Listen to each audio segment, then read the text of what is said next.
नमस्कार, आदाब. न्यू विदर्भ स्वदेशी न्यूजमध्ये आपले सर्वांचे स्वागत. मुख्य संपादक अमीन खान यांची रिपोर्ट.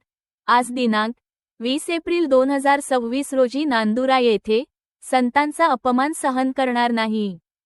नांदुरात वारकऱ्यांचा एल्गार. विकास लवांडे यांच्या विरोधात तात्काळ कारवाईची मागणी. महाराष्ट्राच्या संत परंपरेचा अवमान केल्याच्या आरोपावरून नांदुरा तालुक्यात वातावरण चांगलेच तापले असून वारकरी संप्रदायातील भाविकांनी तीव्र संताप व्यक्त केला आहे. राष्ट्रवादी काँग्रेस शरद पवार गटचे प्रवक्ते विकास लवांडे यांनी सोशल मीडियावर केलेल्या कथित आक्षेपार्ह विधानांच्या निषेधार्थ नांदुरा येथे मोठ्या संख्येने वारकरी बांधवांनी एकत्र येत प्रशासनाविरोधात रोष व्यक्त केला.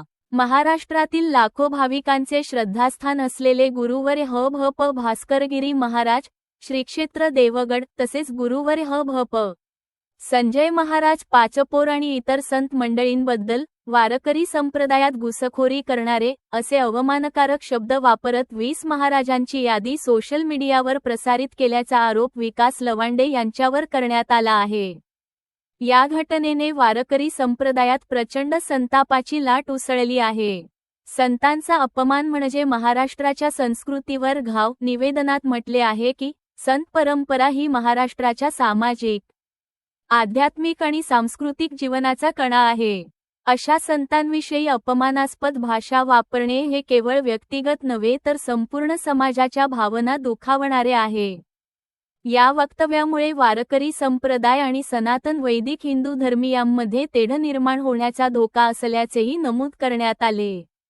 माफी नाही तर अटक. वारकऱ्यांचा इशारा. वारकरी बांधवांनी स्पष्ट शब्दांत इशारा दिला आहे की विकास लवांडे यांनी सर्व संतांच्या चरणी नतमस्तक होऊन सार्वजनिक माफी मागावी, अन्यथा त्यांच्यावर गुन्हा दाखल करून तात्काळ अटक करण्यात यावी. अशा प्रकारची विधाने समाजात असंतोष पसरवणारी असून प्रशासनाने कठोर भूमिका घ्यावी अशी ठाम मागणी करण्यात आली. तुकाराम महाराजांच्या अभंगातून संतनिंदेवर प्रहार. यावेळी संत तुकाराम महाराजांच्या अभंगाचा दाखला देत संतनिंदेचे परिणाम अधोरेखित करण्यात आले. ज्यांच्या घरात संतांची निंदा होते ते घर नसून यमपुरी आहे असे सांगत समाजात संतांविषयी आदर राखण्याचे आवाहन करण्यात आले. शिष्टमंडळाकडून तहसीलदारांना निवेदन. वारकरी बांधवांच्या शिष्टमंडळाने नांदुरा येथील विद्यमान दंडाधिकारी तथा तहसीलदार यांना लेखी निवेदन सादर केले. यावेळी हरिभक्त रामभाऊ महाराज झांबरे, हरिचंद्र वासुदेव साबे, सुधाकर साबे यांच्यासह अनेक वारकरी उपस्थित होते. नांदुरात चर्चा रंगली.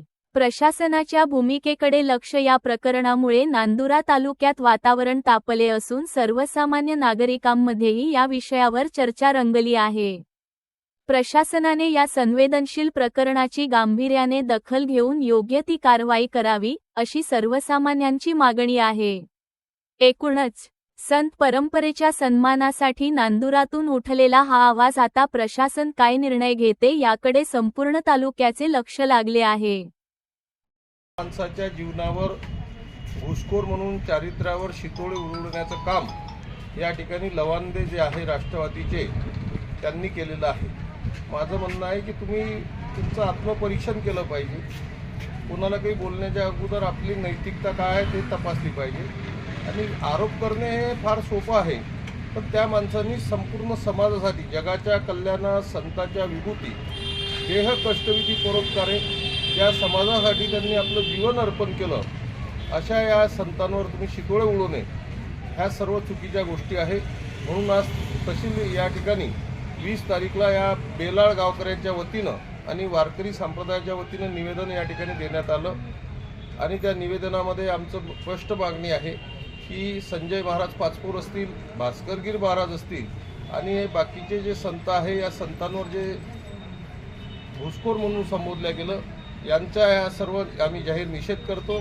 आणि हे विधान त्यांनी मागे घ्यावं, जाहीर माफी मागावी, अन्यथा संपूर्ण महाराष्ट्रभर आंदोलन करू आणि त्या आंदोलनाचे जे परिणाम होतील आणि त्याला सर्व जबाबदार हा लवांडे राहील याची सर्वांनी दखल घ्यावी. आणि म्हणून आम्ही या ठिकाणी सर्वांना विनंती करतो की वारकरी संप्रदायाचा धर्म हा लोकांना आणि सर्व समाजांना या जगामध्ये घेण्याचा, देशाचा जातीवादी पंथ हा वारकरी संप्रदाय नाही, सर्व जातीला समावेशक, सर्व जातीला समाविष्ट करणारा वारकरी संप्रदाय आहे. अशा वारकरी संप्रदायावर कोणीही शितोळे उडू नये म्हणून या ठिकाणी आम्ही जाहीर निषेध करतो आणि हे जर केलं नाही तर उग्रतेनं आंदोलन वारकरी संप्रदायातर्फे करू हा जाहीर इशारा देतो. म्हणून आज निवेदन दिलं, याची दखल ताबडतोब घ्यावी ही विनंती करतो आणि या ठिकाणी थांबतो.